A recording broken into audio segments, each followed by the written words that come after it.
Respected guests, dear faculty and students, members of the Voices from the Periphery, it's with great humility and deep admiration that we welcome Ms. Urvashi Butalia to today's lecture hosted by Voices from the Periphery. It's truly an honor for us to have her in our midst, a thinker, writer, a publisher whose life work has inspired countless individuals across generations and geographies. Ms. Butalia has long been a guiding light in the world of feminist thought and independent publishing in India as the co-founder of Kali for Women, India's first feminist publishing house, and later as the founder of Zubaan Books. She has given voice to those whose stories have too often been pushed to the margins, women, queer communities, survivors of violence, and many others. Her work in publishing is not just about books and also is building a world where justice, equality, and dignity find their place in language. Her landmark book, The Other Side of Silence, Voices from the Partition of India, is considered one of the most powerful accounts of the human cost of partition, especially on women. In this work and many others, she has shown what it means to listen with care and to write with courage. And edited volumes, tireless advocacy, she has helped us to think more deeply about gender, memory, violence, community, and the politics of voice. Among her many influential works, Speaking Peace, Women's Voices from Kashmir brings forth and lived experience of women in conflict zones, while in other words, new writing by Indian women showcases the diversity and strength of the women's literary voices across the country. Ms. Butalia has received many honors over the years, including Padma Shri, the Chevalier des Arts de Lettres from the French government, and the Hermann Christian Prize, but far beyond any accolade. It's generously her intellect, the grace of her words, and the ethical commitment of her life's work that continue to move and inspire so many of us. Today, she has graciously agreed to speak on the theme My Journey as a Feminist Writer and Publisher, a title that already carries with it the promise of insight, honesty, and reflection.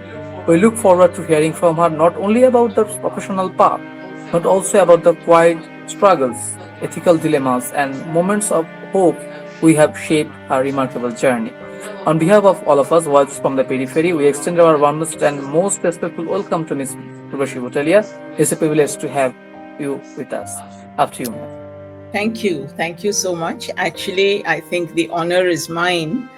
Thank you for inviting me, and I'm delighted to join the list of people who have been speakers on for Voices from the Periphery. And the title of your group and the fact that a whole bunch of young people lead it is something that really, really speaks to me. So I'm delighted to be here. Thank you very, very much. What I'm going to try and do is talk for about half an hour or maybe slightly over, and very informally, really. And then possibly we could get into a discussion if that is okay with you. And I thought I might start by saying why I chose to speak about my journey as a publisher and as a writer or working on oral history and partition, because in many ways the two things are quite intertwined. And what I have learned from one engagement, if you like, or involvement, if you like, really influences and feeds into the other. So it becomes very difficult for me to speak without disentangling them, or to disentangle them when I am speaking. So let me just start by saying that actually, even though I say these two journeys are entangled and parallel, it is also quite difficult to find a starting point for anything, because who's to say or what's to say that when you're in your head you start thinking of something and when you actually start acting on it. And often we take the start as the moments that we are able to identify when something concrete is happening. So when I was thinking of this talk today, I was thinking of the year 1984 because it was significant for me in many ways. And one of them was that was the year that I kind of seriously started work on partition. But that was also the year in which I co-founded the first publishing house in India, the publishing house called Kali for Women, to publish books by and about women. And both these things sort of came together in very interesting ways. 1984 is the year, as many of you know, and in my book I do talk about this, so forgive me if I'm repeating it. But 1984 is the year in which Indira Gandhi was killed. And recently there's been so much about the emergency in the papers. And it was all her actions, including the emergency and subsequent actions with the Golden Temple, that led to her being assassinated. So when that happened, for many of us who had grown up in Delhi, the city that we had known all our lives suddenly assumed a completely different character. And it became, you know how it is when you live in a city, you learn to get familiar with its spaces, you negotiate it, etc., etc. So from being a familiar space that many of us found comfortable in parts, uncomfortable in parts, where it was home, suddenly this city became a completely violent space. And it's difficult to imagine. But if you walked out onto the streets of Delhi, you could see houses burning. You could see bodies lying around of people, Sikh people who had been killed because everybody turned against them. You could see lots and lots of displaced people. Buses were burning, tires were burning. So suddenly the violence within or under the surface, that lay under the surface of this city, came up in big ways, and it became almost unrecognizable. That was a time when a group of people came together to set up a large informal group called Nagrik Ekta Manch, in which many of us volunteered. And we were each given a set of tasks to do. And I was with a small group of 5 or 6 people who were sent to one of the places across the river, a place called Shakarpur, where the Sikh community had been very, very badly impacted. And our task was to help them to find shelter, get them food, and so on. And my specific task was to actually take down their testimonies so that we would have a record of what had happened, and we could possibly file for compensation claims or legal cases, whatever. We would have some documentary evidence of this. Now, while this was happening at one level, the other sort of another layer to this was that I actually belonged to a Sikh family, but we were never particularly religious. And by 1984, my father had stopped wearing a turban, he had lost his long hair, and he didn't look like a Sikh, let's say. So we were never particularly conscious of our Sikh identity. And it was when that violence erupted around us, and when even names became things to be fearful about, that we began to realize how our Sikh identity had made us vulnerable. So it was the first time I actually felt that, yes, I'm a Sikh, and by that criterion, I too could be in danger in the city. So these two feelings were kind of fighting with each other. It was also in the same year, 1984, that we set up Kali for Women. And that happened through a different process altogether. I had long been involved by then in the feminist movement. Since the early 70s, when I was at university, we had been creating groups and fighting for women's rights and so on and so forth. And one of the things that was becoming very clear to us was that while we were instinctively jumping into issues where we saw injustice and where we knew there was discrimination, we were doing so without having any real solid background in either the history or the ethnography or the politics or anything of the subject we were addressing. So, for example, if we were fighting dowry deaths in Delhi, none of us actually knew anything in detail about the shape that dowry had taken over the last several years, how it had changed. Was it only a Hindu custom? Was it also applicable? Did other communities also practice it? Was it only urban? Was it only Delhi, etc., etc.? And we knew none of that. And I happened to be working in a publishing house at that time. That was my first job after university. And so I tried to speak to my bosses and to ask them about why we don't have books by women or about women, because it was the first time that and it's interesting, by that time I had been 12, 14 years in the women's movement. It's the first time I had noticed the absence of knowledge. And I know that Voices from the Periphery is very concerned about narratives and knowledge. So, in a sense, this is something that possibly will speak to you. It is the first time that I had actually noticed that. And my bosses were not particularly interested in doing books about women, and therefore, in a fit of youthful enthusiasm, I thought to myself, okay, if they don't do it, I'll do it. But the two things, the journey that I made into publishing and the journey that I began at that time to look at partition, the two things kind of came together through a sense which overlapped. One, with the publishing, there was this question of the absence of women's voices. And with partition, or with 1984 more correctly, there was this sense that how could I not have known the shape of the city and which community lived and how vulnerable they were, and how couldn't I have so misread the violence that lay underneath the city. And as that went on, because as I started to do my work of recording people's stories, I kept hearing people referring to partition.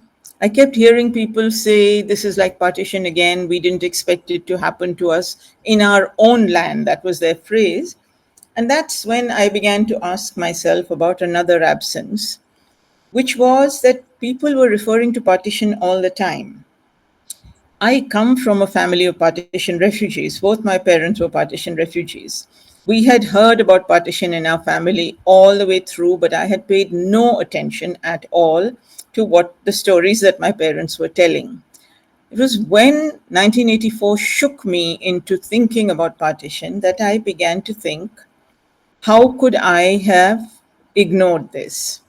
How could I not have known? And that is when I decided to start exploring this history, not with the idea of a book or anything in mind, but just because I was curious. And one of the things over the years that became apparent to me was how I had been so oblivious to the ways in which Delhi as a city was shaped by the partition. And so that's what I mean, that a series of absences in my publishing work, in the research that I then began, came together to push me in the direction of doing the partition work.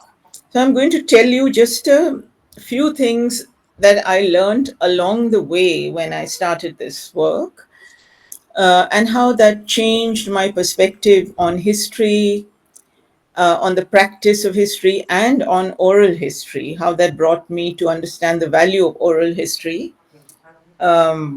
And I'm going to tell you a few stories that also help to illustrate this.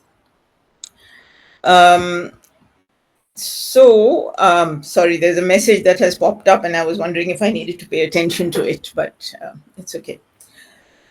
So when I began to hear stories referring to partition in 1984, and I thought, how could I have been so oblivious to these stories in my own family? I came home and started to talk to both my parents to listen to their stories again.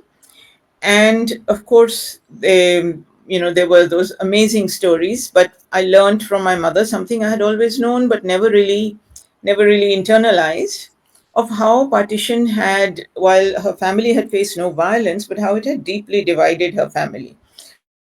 So again, this is a story I talk about in my book, that when partition happened, my mother was actually in Delhi, and she was teaching and studying, and she and my father had decided to marry, and he was to move to Delhi from Lahore, and she was waiting for him.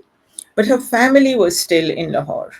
And so, just as partition became a certainty, she went back a couple of times to bring her family here, because it was becoming increasingly clear that Delhi is going to go to India and not to Pakistan. Um, First time she brought her two young siblings, and the second time when she went back to get her mother and her other brother, he refused to come, and he refused to let her mother go either. and he stayed on in the family house. And as a result, my mother, and her siblings never saw their mother again. He then converted and became a Muslim and married a Muslim girl that he was involved with, and the family was completely cut off from each other.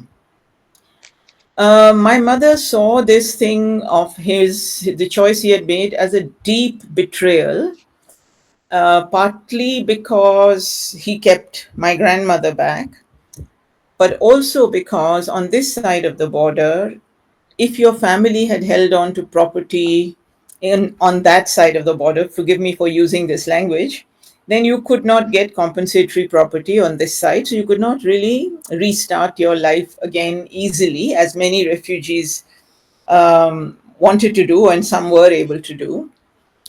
So my mother carried these resentments in her heart, and I decided that the first thing I had to do if I was going to start searching the history of partition was to go back and find my uncle, to go to Lahore and find my uncle. However, before I did that, I was confronted with another big question. And I think a lot of us who do oral history and who look at histories that are large scale histories, are confronted with this question, which is, where do you start? Which is, who do you talk to? Which is, what kind of conversation do you have? Which is, how many people make a legitimate sample? So if you're looking at the history of partition and you're looking at a history that impacted, nobody really knows, but the figures that are bandied about are easily between 12 to 14 million. What number of people must you interview to have what might be a credible history?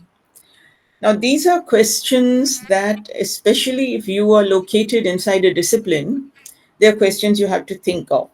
For me, I had the really, really good fortune of having left academics behind a while ago because I had become a publisher. And I therefore was not troubled by what is a good sample, how should I do it, etc. I just, I was free of disciplines. The only thing that I carried with me into the work that I was doing, was a very valuable lesson I had learned in my feminist work, in the activist work in Delhi, when in Delhi and a lot of other parts of India where we worked. Whereas feminists, one of the first things we did was to get together and talk to each other. A simple thing, talk to each other, share our stories. And that talking, especially if you came from, let's say, privilege like I do, needed you to train yourself, to teach yourself to listen. Because if you could not listen, then you could not hear. You had to listen, and you had to listen with respect. You had to listen deeply. So, what we used to do was we would get together, everyone would sit together in a room, and we would start a conversation, and everybody would talk. But for those of us who were articulate, who could find words with ease, we had to tell ourselves that we should not jump into that conversation, and we had to hold ourselves back, and we had to learn to listen. Now, when I started doing work on partition, this is the lesson that I took with me.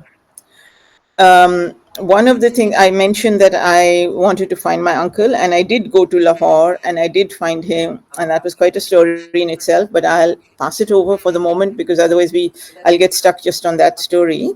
And I want to move on to a few other things. So, when I started to talk to people, as I said, suddenly Delhi, where I started, acquired a different shape, a different geography, a different map. When we first came to Delhi from the Punjab, we lived first in Nizamuddin and then in a place called Jangpura. Now, a lot of Jangpura, the two markets on either side of it, the houses, etc., all of that is a refugee colony. Until I started work on partition, I had no idea of this. Then I started to see every gurdwara, every house, every name differently, because they were all filled with partition refugees. And I learned that the gurdwara in Jangpura, in the market called Bhogal, has remembrance, a memorial service each year for the victims of the violence in Rawalpindi, which happened in before August 1947, in March of 1947 in Rawalpindi. And many of those people had come and settled around there. So that was where I started, just talking to people. I decided I would follow the stories. I would have no pattern. It would be completely random. So I went from story to story. I would walk into somebody's house, and that was another time. There was a different time where you could actually knock on somebody's door, say, I'm doing research, I want to talk about this. Can I come in? And they would let you come in and they would sit and talk to you and they would give you time and everything. I think today this would be very, very difficult. So I started to do that. Then I began to notice that pretty much everybody I was talking to was a man, and or was a group of men. So the question for me as a feminist and somebody who comes from involvement in the women's movement and somebody who is professionally working to publish women's voices is to ask myself, where do I find those voices? How do I find them? And the reason why I spoke of the parallel journeys of publishing and my research work on partition is the same question confronted me in both places. In publishing, we had decided to focus on women's voices, but we had no idea how to look, where to look, how to find women's voices, and more how to work with women so that the deep sense that they carried, that their words have no value and that they have nothing to tell, that we could somehow bridge that, we could somehow get beyond that. So in my partition work also, the same thing kept happening. It was almost impossible to talk to women, but when we did get a chance, or when I did get a chance to talk to women, another kind of problem came up, which is that you could never actually speak to them alone. So if you see a woman's life, where is the solitude in it? You know, there's always somebody or the other around. And where is the space for her to take even half an hour off or an hour off to talk to somebody? So to enter, to get beyond the threshold of the house into the space where women were was the first step. Then to sit down and talk to them, and every interview would be interrupted by a child coming in and asking for food, by somebody calling out for chai, by the man sitting in the room asking, what are you saying, etc. And every conversation was never a singular conversation. And often women would begin by saying to you the things that they thought either you wanted to hear, or saying the things that were safe to say, because often the men were hanging around in the same room. They wouldn't leave them alone. So that was one of the real difficulties of this research, that how do you reach the stories that are on the peripheries? How do you reach the marginal stories? And over time, of course, it became easier. But one of the things that happened was that I was also reading alongside doing this work. And I happened to read a book in which I think the book is called Women's Words by two writers, Sherna Gluck and Daphne Patai. And in that, there was an essay which I found very, very interesting, which said that when you listen to women, you have to listen to much more than their words. You have to listen to the silences that lie behind the words.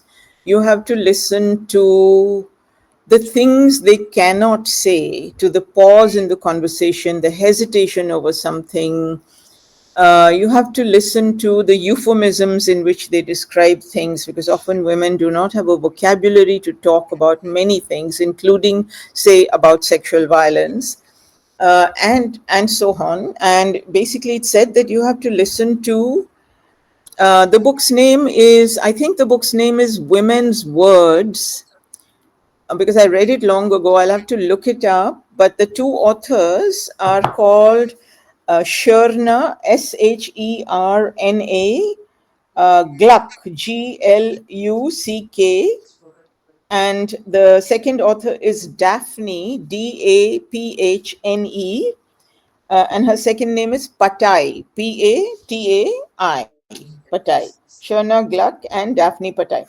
I'm just trying to see if I can find it somewhere because I have a copy of my book lying here. But anyway, I think you'll find it. It's an old book, but you will probably find it on the net. One of the phrases that they used has stayed with me, and I found it incredibly helpful in my work. And that was, they said, when you listen to women, you have to learn to listen in stereo. Now, for us, my generation of people, when we started to listen to music, we could only first listen to music in mono, that is, in one tone. And then came this technological invention called the stereo player, which played so that you could hear the bass and the treble and harmonizing and everything. So, what these women were saying was that when you listen to women's voices, you have to listen to all of these things, which are not immediately apparent. So that was one of the lessons I learned. And then, of course, there was stuff about the gendered nature of the stories that women tell you and men tell you, but I won't go too much into that because it'll take up all the time. Um, then we went, I continued to do interviews, but after a while, I found that, in some ways, it became a great burden because when you're listening to stories of grief and of sorrow and of loss and unrelentingly, uh, you have to find the resources in yourself to absorb that, to take that on. And I found myself getting hugely burdened by these stories, and I didn't know how to deal with that. And then once again, my feminist friends came to my rescue, and we talked about it in our feminist circles. And then one of them said she would work with me, and she did. And for a while, we did several interviews together, and it just made it so much easier to be able to talk to somebody about it.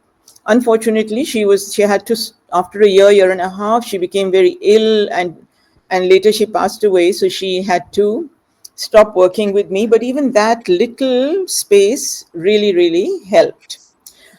So I went from story to story, and some of the stories I was struck by were, for example, I had never thought of partition and the migration that happened in terms of class or caste.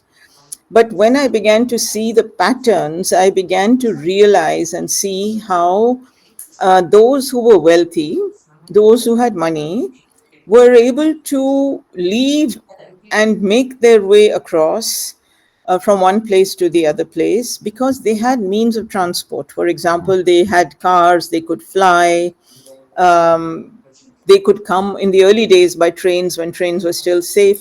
But for poor people, choices were those trains which became very unsafe at a particular time. And then the other choice was walking in these great big columns called kafilas, which the largest kafila was apparently 4 lakh people strong, and it took 12 days or 8 days to cross any one given spot. And in these kafilas was when women, children, old people became extremely vulnerable because they were not armed, they weren't able to walk at the same speed, and often the kafilas got ambushed and people were taken away, by and large women and children, and the women were abducted and sold into prostitution. Many were forcibly married, and so on. Now, one of the very interesting things was I, as a feminist, should have known this history because this is actually not only a history that you find through oral narratives, but it is a history that's documented. So, in our Constituent Assembly debates, there is a whole discussion on the abductions of women, which goes on for years. But I never knew about that. And I came to know about it when somebody said to me, talk to these two brothers. Their two sisters were abducted. And it's an interesting thing about partition history because there are some histories, like the histories of women's abductions, that remain secret for the longest time. Secret meaning, while publicly we knew that this happened on a scale, we knew some numbers, but hardly any family was willing to admit it. And they somehow just wiped out those women from their lives and their records like they didn't exist. So, when I was told to talk to these men and ask them about everybody in that area, it was in Jangpura, around knew about the abducted two sisters. But it was like a public secret. Everyone whispered it, but no one talked about it to the family, and the family never referred to it. And as I went on, I discovered that this had happened again and again and again.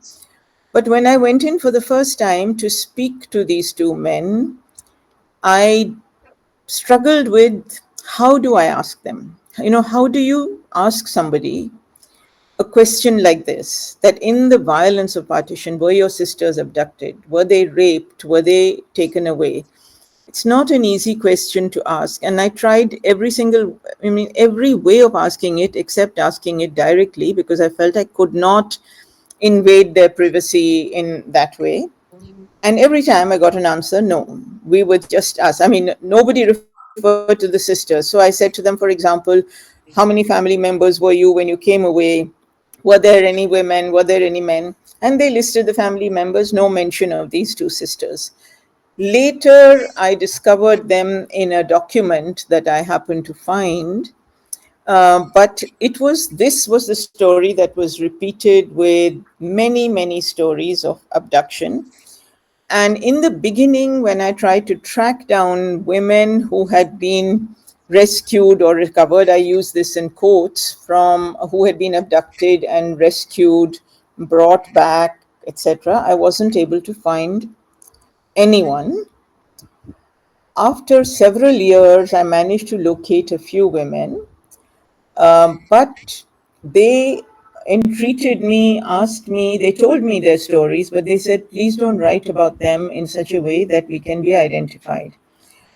And that is, one of the women said that I don't want my story to be out there in my name because my children don't know that their mother was abducted and raped. And if they get to know this history now, they will not be able to take it.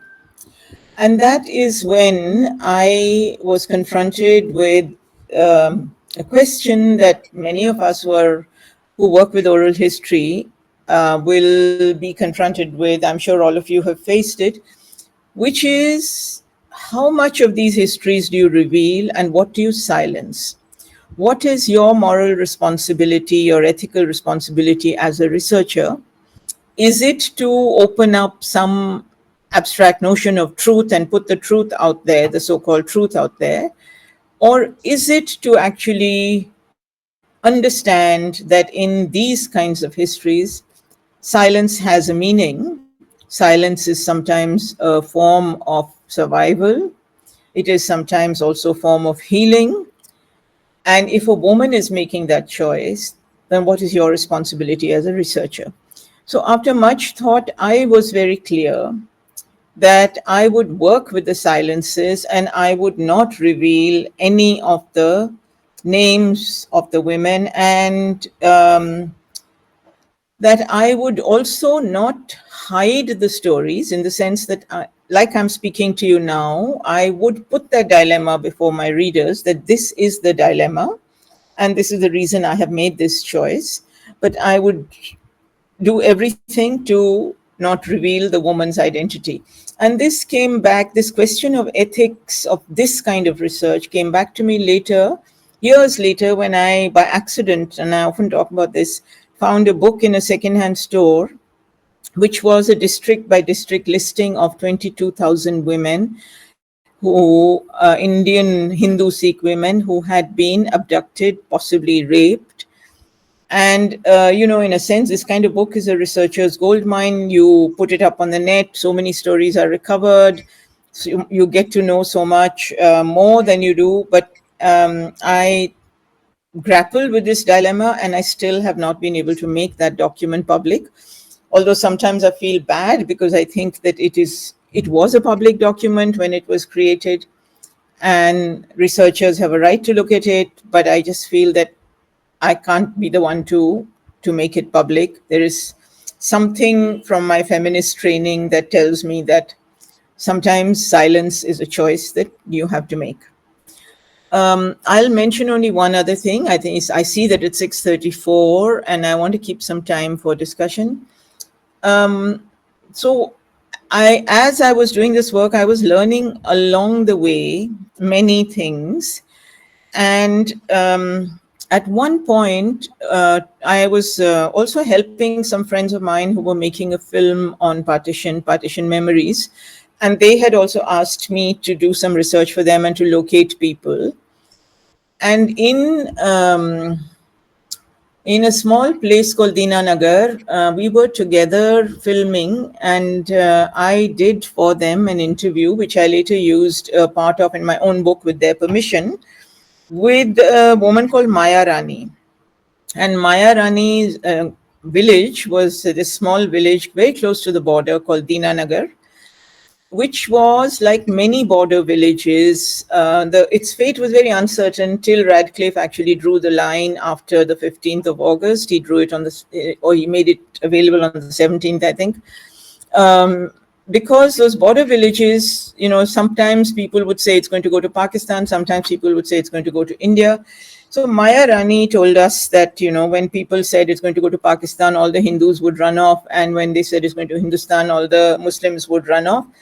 And she said she and her friends, she had 6 or 7 friends, they were all 16 or 17 years old. They would go into houses and pick up things which people had left behind. And they made their dowries and so on. And they got jewelry and they got utensils and all sorts of things. And so then I asked her, but how did you not face the violence? And this is the line she said to me, which really shook me. She said, but we are not Hindu or Muslim, we are Dalit. And, that little phrase somehow opened up so much. One, it kind of opened up the caste dimension of partition because, of course, the Dalits were in a decent percentage in the Punjab, and I'm speaking mainly about Punjab. And both the Muslims and the Hindus were wooing them to come over to their side so that their numbers, because Muslims and Hindus were almost in equal numbers, and one needed to be in the majority. And here were these communities who otherwise you don't value at all, the Dalits, the Christians, the others. And these communities, majority communities, were wooing them to their side. So that was one thing. And the second thing was that the story about violence that we are often told is that it's the outsiders who come to kill. But here was Maya Rani saying, nobody troubled us because we are Dalit, because of course everybody knew everybody else in the village and everybody knew where everybody lived.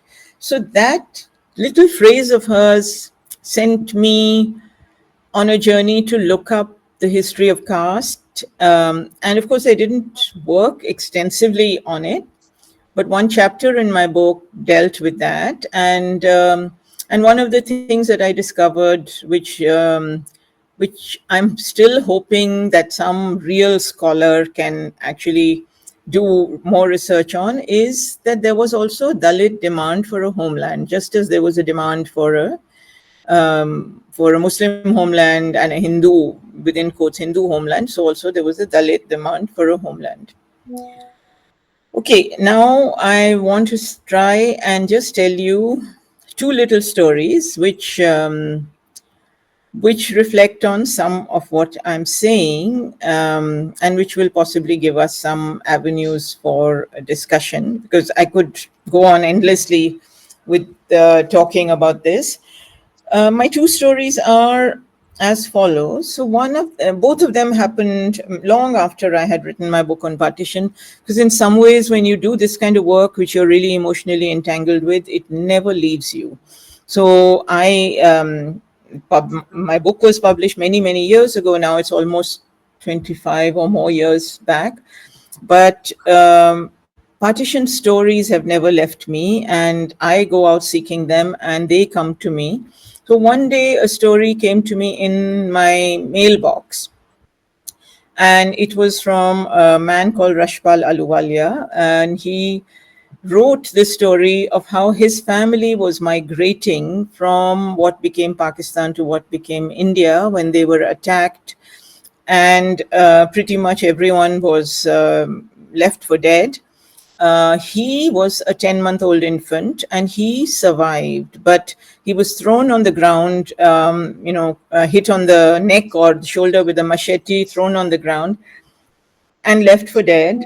And after the attackers went away, there was a young boy there who was related to Rashpal, who was only 16 at the time, who had hidden himself and survived, and he was about to escape. When he saw this infant lying on the ground and realized the child was alive, he took him with him. They were very close to the Amritsar border. He went to a hospital and admitted the child there and was himself there. Meanwhile, Rashpal's mother's family, who lived in Amritsar, heard about the attack and started to search in all the hospitals to see if they could find if there were any survivors. And they found the child. The mother had died, had been killed. They took him home. They brought him up as their own. They had 3 other sons. And he never knew this background of his until one day when he was now grown up and as a professor in the United States, he got a phone call from somebody in Gurdaspur, which is 2 hours away from Amritsar, to say that his father had passed away and his father had left him some land and they wanted him to come there. And so this is what had happened. And Rashpal was completely taken aback because he thought his father was the person who had brought him up and he never knew anything about this history. To cut a long story short, later it was discovered that Rashpal's father had survived the attack and he had crossed the border into Gurdaspur and then come to Amritsar looking and found his child, but the family said, we won't give him to you, you make your life and you come back and then you can take him away. And then he was never returned to his father. The father lived for many, many years in 2 hours away, longing to see his son, but not allowed to. And it was only after he died that the son got to know. And after that, Rashpal then wanted to go back to Pakistan to put some closure on his history, to see where this incident had happened. It took him years and years and years, but finally he did manage to do that. But he sent me a mail about this history, and I was really kind of taken aback at it. And he wanted to recover his history, and he kept saying, can you find out something for me? But there is no way, because there is no record of where can we go to find out these things, because our records are not open yet, even despite the fact that 75 years have passed. So many people live with unfinished, untold histories, which they can never resolve. Rashpal managed to resolve it. I was able to find some of his relatives for him, but it shouldn't have to be like that. But had it not been for him telling his story, we would never even have known that this kind of thing has occurred. So that, I think, is the value of oral history. And finally, the last story is the story of a woman called Shabnam, who I met when I was in Karachi several years ago at a literature festival. And I went to her home to talk to her. And Shabnam's history is also the history of women in many ways. She was 16 at the time of partition, or maybe slightly older. She was actually a Sikh girl called Gurbachan. And her family too was escaping when they were attacked. And the girls, she and her friends, maybe 5 or 6 of them, were all taken away by the raiders. And 6 of them disappeared. Shabnam's, the person who abductor, I suppose you could call him, took her away and later married her. When he married her, she became Shabnam. She was born Gurbachan, she became Shabnam. Then years after partition, they discovered that her parents had actually survived the attack. And so the entire family, Shabnam, her husband, and their 5 children, 4 daughters and 1 son, came to Amritsar to meet her parents. They lived somewhere near Amritsar. They met them, they had a reunion, and when they were heading back, the parents did not allow her to go. They told her that you can't go back, this man can go back, your children can stay. So her husband refused to let the children stay. He took them back and he went back to Pakistan. He remarried, and his wife brought up his kids. Shabnam stayed on in with her parents, and she was remade into Gurbachan and married to a local widower who had a young child. And then years passed, 50 years passed. And then after her husband died, Gurbachan went to the States or Canada to be with her son, her foster son. And then they decided to explore her old history. What I don't know is whether he was aware of her history or not. This I don't know. But together they decided to explore her old history because her son asked her, "Don't you remember your children?" And she said, "I can never go to sleep without counting the names of my 5 children on the 5 fingers of my hand." So they put an advertisement in a newspaper in Pakistan, initially in English, which had no response, and then in Urdu. And suddenly her children appeared, these 5 people who said, "This is our history, this is our mother." So when I met her in Karachi, she had come on a compassionate visa for 3 months to be with her children. This was the first time she was seeing them after 50 years. They were now adults with children of their own.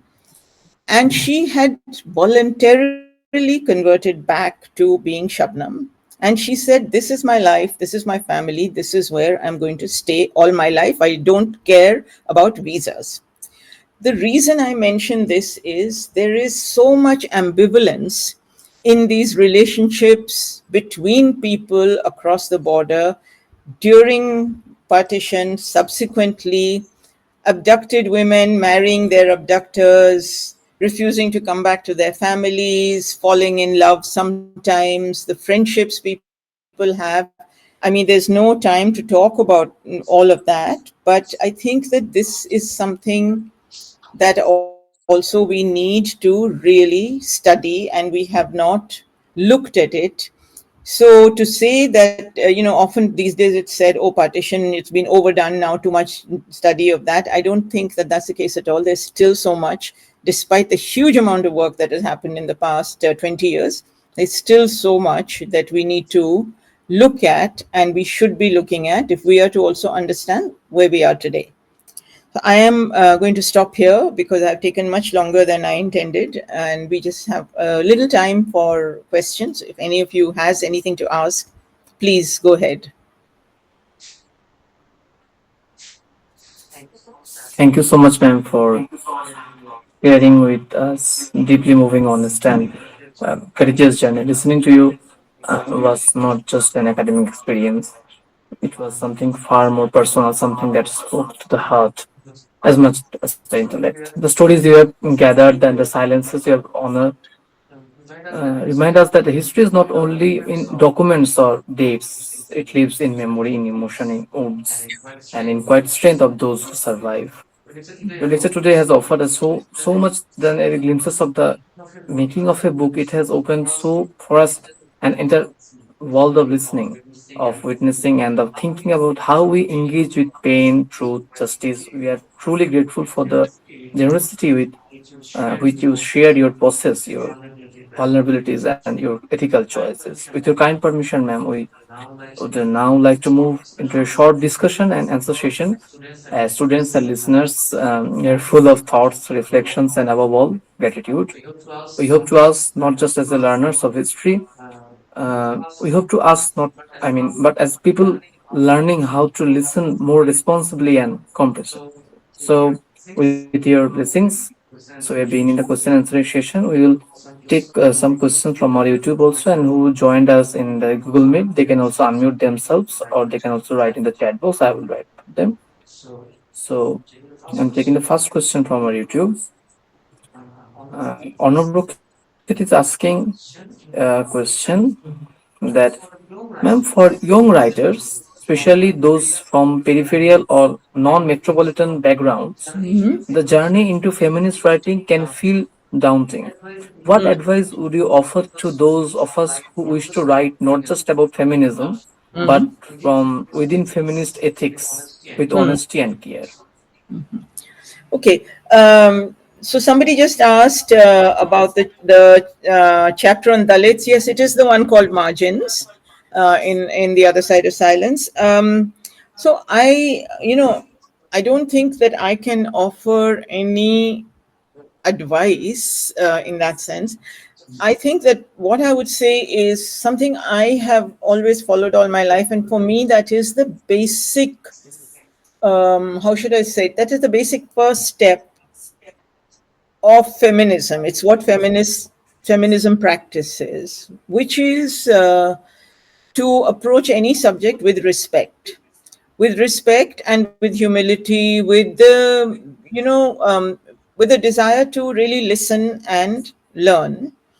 So very often, if you are wanting to write about feminism, there is so much written about feminism, which is full of stereotypes, which is full of assumptions that feminists are X and Y and Z.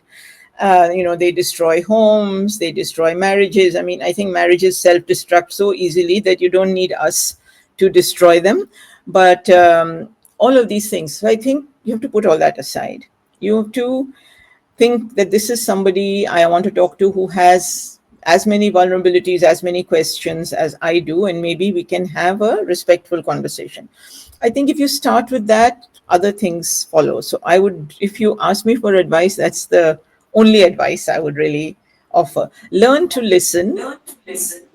One thing, of course, yes, one other thing is often when you're talking to people, this is nothing to do with feminism or anything, but if you're doing oral testimonies, oral histories, oral narratives, if you're an interviewer, you're in a hurry. You want to push that story. But I think it's so important to let people do what they are doing. Let them talk in the way they're talking. If you're telling a story and you leave a story halfway and move on to another one, I would say don't push. Don't say no, but finish that story first. But just let the stories run, because that's so much richer. It gives you an insight into how the person is thinking and the connections they're making. So don't abuse your role as interviewer and your power as interviewer, which is goes back to the importance of listening. Thank you, ma'am. I have one question. As a young student trying to understand, the intersections of personal experience and political thought, I wonder how did your own upbringing and early life experiences shape your feminist consciousness, and at what point did you begin to see writing and publishing as political tools for change? Um, well, almost from the start. Almost from the start. No, that's not quite right. So, as early feminists in the women's movement, we people of my generation came into feminism in the early 70s. And the universities at that time were a real hub of political activity and discussion and so on and so forth. And in feminist circles in India, we were feeling very much the need of sharing writings and talking with each other. And that's why several of us came together to set up the magazine Manushi. Later, many of us left that, but in the beginning, the idea was to do that. And that's when I actually started, I think, to think of writing as consciously to think of it as a political tool. And then when I started the publishing house, by that time that thought was very, very clear in my head, that to look for women's writings, to foreground women's writings, etc., is not only a task of unearthing something, but it is a political task of questioning the way knowledge is produced, questioning the way canons are made. And then it doesn't stop at women. You have to unpack the category women and see who are these women. Because if we were just publishing the writings of women like me, all we would be doing is replacing men with women. So, how do you reach the voices of those who are genuinely on the margins? And how do you bring those voices to the forefront? How do you actually give the power, not give the power, but how do you become an ally so that the power of reaching those voices to people doesn't only lie with you as an upper class person, but can also be shared and dispersed? So all these questions became very real in the path of setting up a feminist publishing house. Thank you, ma'am. We'll take our next question. Is asked by Rakhi. Rakhi is asking that you have often mentioned that women's experiences of partition were shaped by both violence and silence. While working on the other side of silence, how did you navigate the emotional and ethical weight of recording such intimate, often traumatic stories, especially when many survivors had never spoken of them before? Mhm. Yeah, thanks, Rakhi. That's a lovely question. I mean, partly I tried to address it when I talked about feeling burdened with the grief of listening to the accounts that I was listening to, and how my feminist friends helped me to deal with that.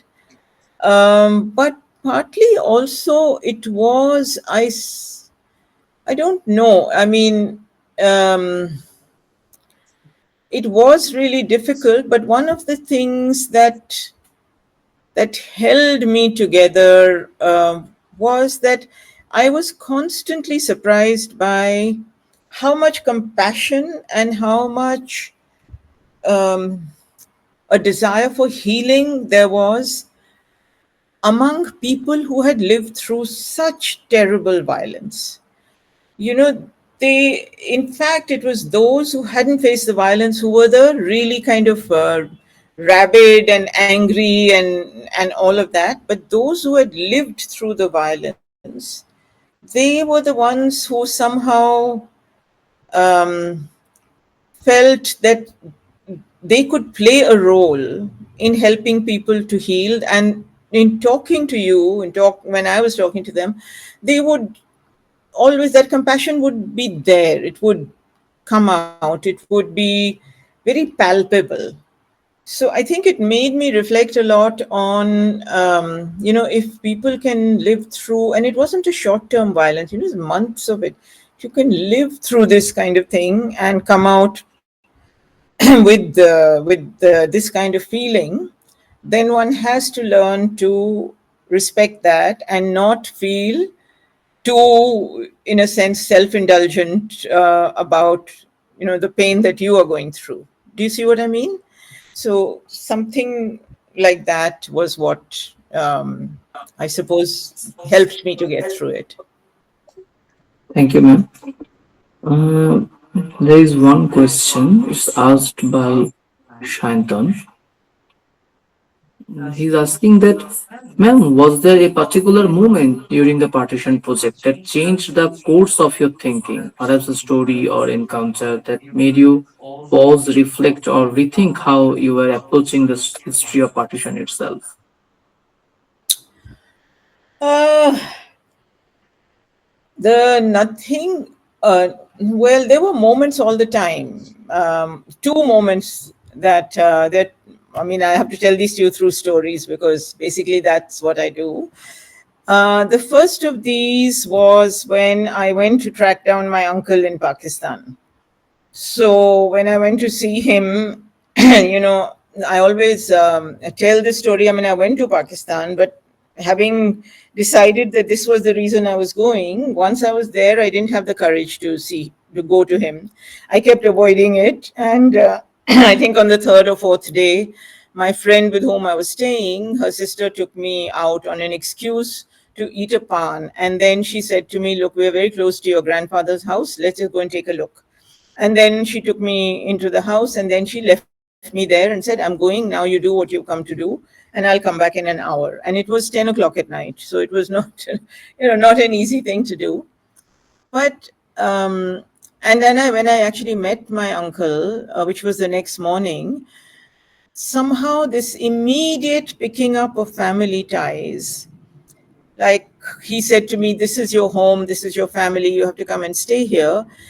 And the simultaneous deep cleavage that this historical event had caused in my family and the enmities that it had created within the family. where my mother and her sisters really were angry with my uncle. He didn't know what to make of their anger. And somehow the fact that history could so deeply intervene in your private life, that to me was a kind of moment of just clarity about wanting to pursue this history.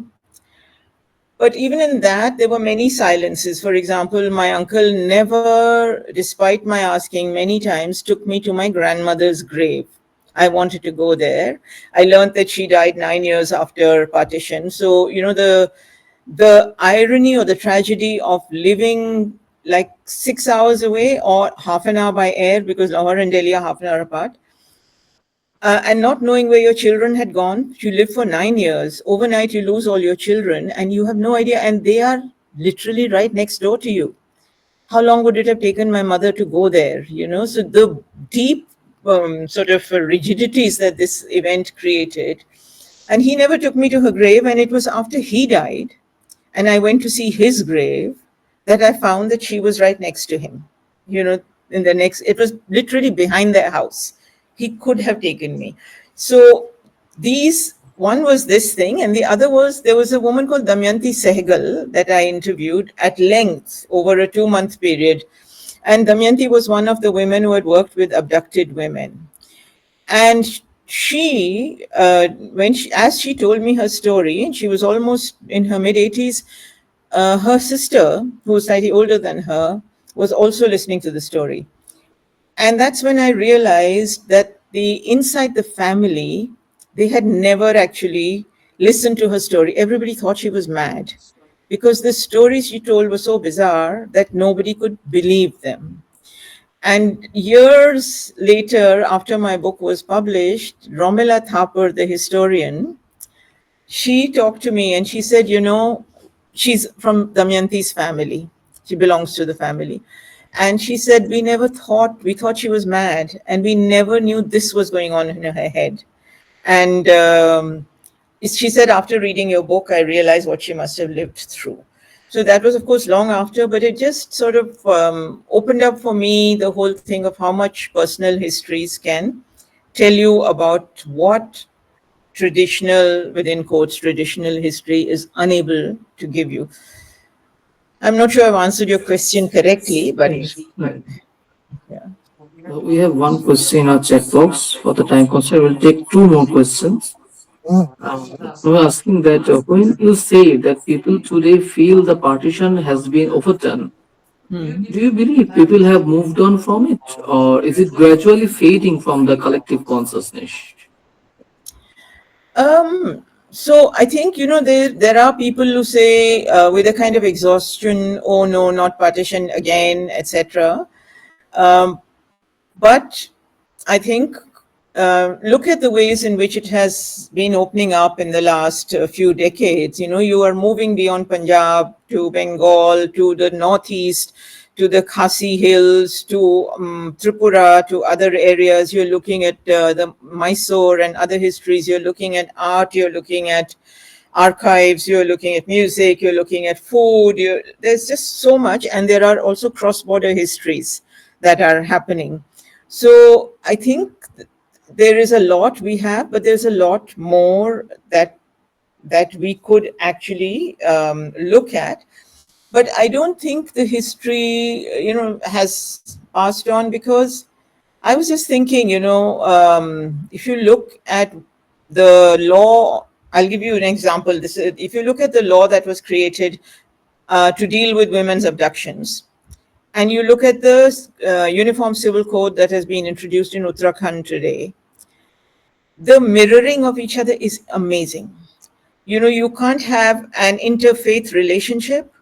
Today, you would call it love jihad. At that time, it was called something that was not in the national interest. So a woman married or in a relationship with a man of the other religion was presumed to have been abducted, even if it might have been voluntary. And you couldn't convert. You couldn't convert. So this anti-conversion thing also that's going on and all of that. So how can we say that it has passed? I think really we have a need to discuss it more than ever today. but we have a need to discuss it with the full knowledge that all of us were complicit in the violence. It wasn't either the Muslims who did it, or the Hindus who did it, or XYZ, or the Pakistanis, or the Indians. All of us were complicit. And it's only when we recognize our own complicity that we'll be able to actually have a frank conversation. And that doesn't look likely given the shape of our politics today. Thank you, ma'am. We will take a question from YouTube. Yali is asking one question that, looking back, what are some of the most unexpected challenges you faced in establishing a feminist publishing house in a predominantly patriarchal literary space? And how did those challenges transform your understanding of both feminism and publishing? Yeah, thanks, Piali.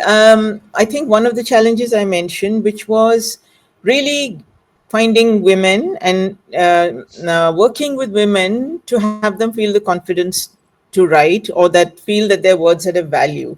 Because every time we went out to seek books, or seek women writers, they would say, but what do I have to say that's important? I'm just a woman, that sense.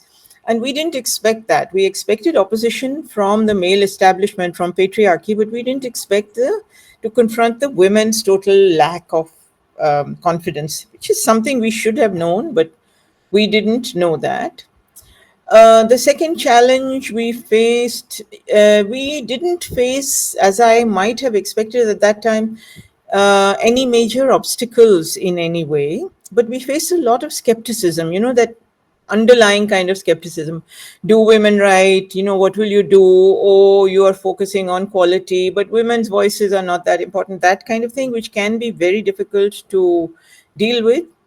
Over the years, we have faced a huge problem in money, in access to funds. So we have been an independent publishing house surviving on the money we earn from the books we publish. That is very difficult. You have no idea. Some years we break even, some years we make a loss, some years we make 2 lakhs profit or 3 lakhs profit. But that's about it. So we are on a shoestring all the time. But I see that so many other publishers who are doing nice work, it's not that they're not, they're able to find an investor. We can't, because despite women's books becoming sexy now, there's still nobody willing to put money into it. So that is also another major challenge. And then another challenge is, and I think this is both a challenge and a good thing, which is that you work very, very hard with women writers to find writers to publish them. Once they become known, the big publishing houses come in and they take them away. So you do all the groundwork and then they're taken away. Now, as I said, this is a double-edged thing, because in some ways, this is what we wanted for women writers. We wanted them to be mainstream. We wanted them to be known. So in a sense, you have to be glad for that. And who would not want to go for a better opportunity? You can't also say, okay, if somebody is giving you more money, you don't go there. You just stay with us because, we published you first. But it also hurts. It also hurts. So we have to learn to deal with that. And you have to learn to tell yourself that the bigger issue is what we wanted to do. And so I'm glad that women's books are being published in larger numbers now, and authors are getting known. So that is what we set out to do. And I suppose it's okay to do that. So these are some of the challenges. So, thank you, ma'am. On behalf of Voices from the Periphery and from the depths of our heart, I want to thank you for being with us today. It's not often that we have the privilege of listening to someone who has not only documented history but who has also transformed the way we understand memory, pain, and silence, especially through and such care, empathy, and responsibility. Your words today have not just educated us, but they have moved us. You have reminded us power of listening, the courage it takes to ask difficult questions, and the quiet strength it takes to carry other people's stories with dignity. For young learners like me or us, your journey is a beacon of inspiration, a reminder that writing, publishing, and activism can all be acts of love and resistance. Thank you, ma'am, for the wisdom you shared, for your presence, and for showing us The personal is always political, and the political must always be personal. We hope this is not a goodbye, but the beginning of many future conversations. With deepest respect and warmest gratitude, we thank you once again, ma'am. Thank you for Thank, joining us. thank you so much. And thank you all for listening and for great questions. I really enjoyed it. So many thanks. See you again Yes. sometime. Thank you, ma'am. Yeah. Good Okay. night. Bye. Good night.